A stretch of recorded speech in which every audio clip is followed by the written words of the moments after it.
So it seems that the Mario movie is doing even more shocking records, news, and overall fantastic things for us, and not only us the fans, but Nintendo too. I can't say much about the critics though, because according to them, this movie is a 56, but the audience score is a 96 currently, and still holds that number. And my personal thoughts on this movie also align with most of the audiences as well, and it's just a fantastic time to be a Nintendo fan and a movie fan. Let me know if you guys think the critics are wrong in the comment section below. And as they say, proof is in the pudding, so to speak, because not only is the Mario movie overthrowing Frozen's record, effectively beating out Disney, which Frozen had $358 million at the box office when it was first released, and the Mario movie had a whopping $368 million. So yeah, Nintendo on their first try beat out Disney. But that's not where the craziness stops, because one of you guys jumped down in the comment section of the last video and brought up a very important point, and this is what that person said. For everyone that said Mario movie's 5-day versus Frozen's 2-day movie 3-day sales, need to know that Mario still didn't release in Japan and South Korea markets, yet Frozen launched with those markets. Both markets are huge for animated movies. Both give Frozen 2 slightly more than 200 million total. Now this is pretty important because if this movie did release worldwide all at the same time in all territories, this movie might have made over $500 million in the first 5 days. To put this into perspective, Nintendo would have effectively beat out a lot more Disney Marvel movies, and not only those, but other Disney movies as well, and other movies that aren't even from Disney. So movies like Harry Potter and the Deathly Hallows Part 2, other movies include Doctor Strange and the Multiverse of Madness, of course Way of the Water as well, Batman vs Superman, Star Wars The Last Jedi, all of these movies that did insane in the first 5 to 3 days would have been beat out, which is really insane because this is Nintendo's first time making a movie on their IPs. I mean, what is the second one gonna do? What is the third one gonna do if they're as good as the Mario movie? Are they gonna beat out the Mario movie? Now, there's also some other interesting things happening with the Mario movie that don't necessarily have to do with what we just talked about. So this is what Gearoid Ready says on Twitter. Nintendo shares in Tokyo getting a 1-up after the Super Mario Bros. Movie has a record opening for an animated flick. The stock is up as much as 3.6, and as you see on this photo, it went up pretty high. Now, Actual Arrow over on Twitter said this about the opening of the Mario movie and how crazy it is. This is Nintendo's first attempt at a big budget animated movie space, and the Super Mario Bros. Movie has the biggest opening out of any other animated film in the world. It's actually insane. So this is another thing that I think we have to keep in mind. This is now gonna be the best profitable animated movie if it has legs. That is a big thing here. The opening was fantastic for this movie. Now if it has legs, that's where the true test is gonna be, and how long it stays in theaters too, because there is something very important you have to keep in mind. And this is something I've noticed about when going to the movie theater, because I go to the movie theater quite a lot. I used to do movie reviews on this channel, and I still go to the movie theater constantly, about 2 to 3 times a week, if I can, if I have the money for that. But one thing I've noticed is that the better the movie does, the longer the movie actually stays in theaters. I don't know if this is something that they started doing during the pandemic to make up for money loss, but this is something that I've been seeing a lot with a lot of movies. I mean, Way of the Water is still in some movie theaters, and that released a long time ago. If you guys remember when Spider-Man No Way Home was in theaters, it stayed in there a long time as well and started breaking a lot of records as well. So if the Super Mario movie does have legs, that means more than likely they're gonna do the same thing. Nintendo's gonna wanna keep it in the movie theater. Another factor that you have to remember as well is that this is a much shorter movie. Now, why is that important here? Well, the runtime is about an hour and a half, and the shorter the movie, the more showings you can have, and the more showings you have, and more seats you can fill, and if they're filling really fast, just like the Mario movie is, that means the money is gonna climb even faster, and you're gonna make more money in its total runtime box office, I mean. So this is easily, I think, gonna pass $1 billion.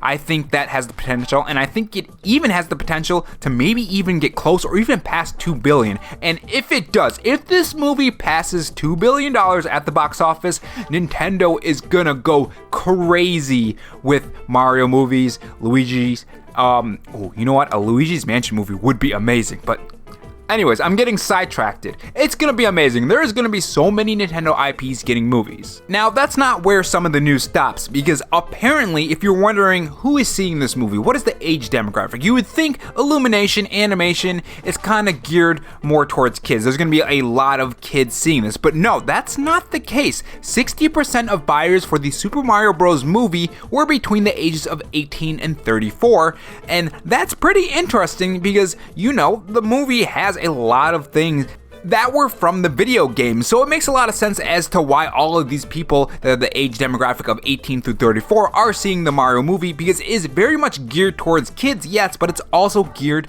towards the audience that's more adult. And I think that's Nintendo in general. I mean, when you look at the Nintendo Switch and how they market the Nintendo Switch, the commercials, yes, have kids sometimes, but they also have adults, and they also have older demographics too, even past 34. Nintendo is pretty much for everyone, and that extends to the movies, and that also extends to the video games as well, and even the Nintendo Park. I mean, that's for everyone as well. Now, I do want to quickly talk about something else that's coming out of the Mario movie, the critics versus audience. I think it's kind of interesting because you would think that the critics would at least have a fresh rating on Rotten Tomatoes. And I think it's a case of where maybe they just don't understand the Mario movie. I don't know. There has to be a reason why the critic score is 46. Well, it was 46 when I checked it about maybe 2 or 3 days ago. Right now, I think it's a 56. So it is quite perplexing that, I think I used that word right.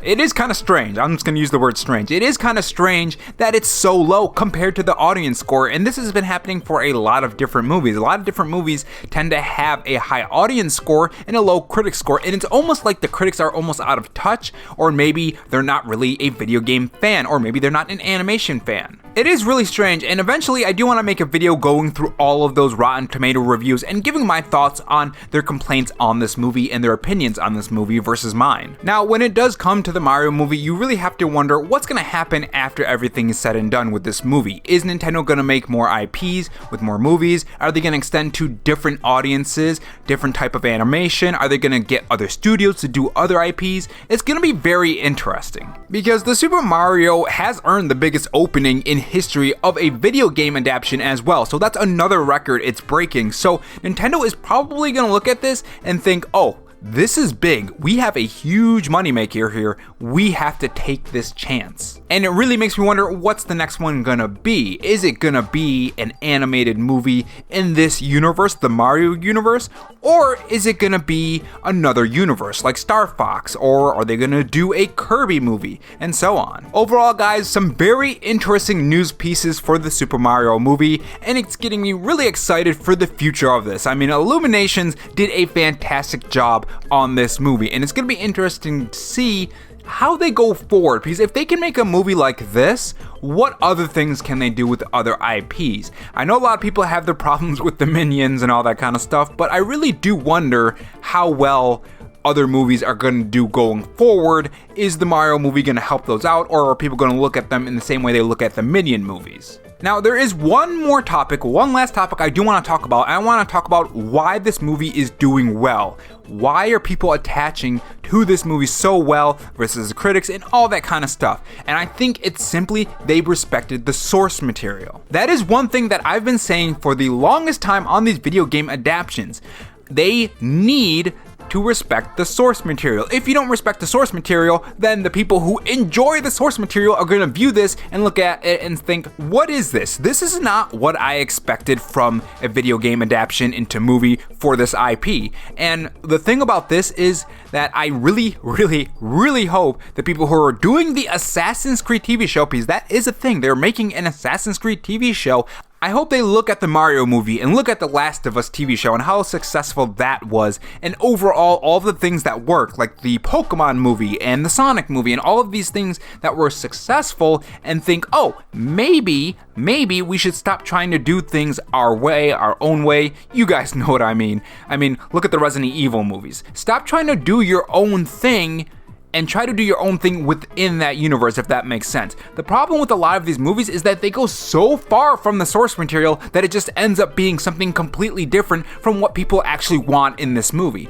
It's almost as if they don't know their own demographic. I think Actually, yeah, that's pretty much what that is. They don't understand what people want from these movies. The Mario movie understood that. Now, one thing I think helped is that the people who worked on it, I think Miyamoto himself actually worked alongside the people and made sure everything was okay. So I think that really did help with it. And if that's the case, then you need to get these people who are working on these games and actually get them to work with you on these movies. Or at the very least, play the games yourself and stuff. Like, come on, like, do your research. I know there are multiple times in like different movies and even the comic book adaptations, a lot of times you'll see the directors and stuff say, oh, well, I've never watched this, I never played this, I never read this comic and so on. And it's like, why would you not do that? You're setting yourself up for failure. I think it was, if I remember correctly, the recent one was like, was it the Lord of the Rings TV show or was it the She-Hulk show? It was one of the two, and the director came out and said, yeah, I've never